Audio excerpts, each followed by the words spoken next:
Before the repair commences, it is important that you carefully examine the damaged area. The kit includes a green LED torch, which can be used to highlight the full extent of the damage.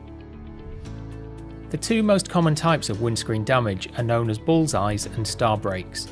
The star break requires a slightly different degree of inspection and will be discussed later in the video. Identify the correct zone on the windscreen where the break is located. Use the clear overlay provided within the kit to ensure that the size of the damage is within the limit for that zone.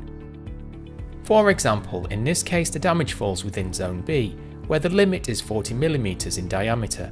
You should not attempt to repair larger damage than this. Next, identify the precise point where the stone has struck the glass. This is known as the impact crater. Please note that the impact crater should be no greater than 5mm in diameter. Using the inspection tool to assess the damage will produce a grinding or scratchy sound. This is because the impact crater is blocked with concentrated glass debris and possibly dirt and moisture. This debris, dirt and moisture will need to be removed in order to allow effective ingress of the resin when under pressure. To clean out the impact crater, first ensure that you are wearing the protective safety gloves provided. Use the E-Spray IPA spray to clean the damage and surrounding area. Wipe with a lint-free cloth to remove any dirt from the screen. The spray will also help to remove moisture from the crack and will evaporate in a few moments.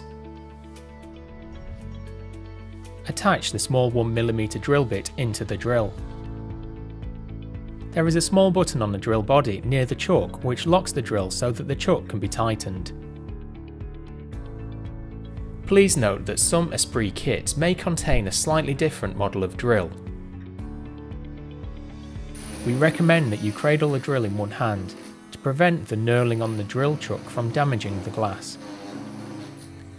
Hold the drill at a 45 degrees angle and using a gentle rotary action for a series of short bursts, carefully clean out the impacted glass and dirt from the impact point.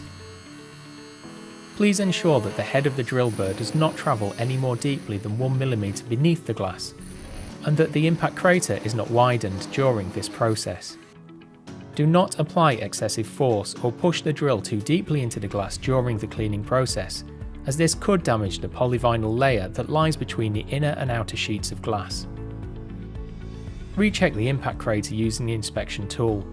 If the impact crater is properly cleared of debris, you should hear a cleaner whistling sound. This indicates that the glass debris has been cleared and that the resin will flow freely into the break. You have now prepared the site of the damage. In the next section we'll set up the bridge ready to carry out the repair.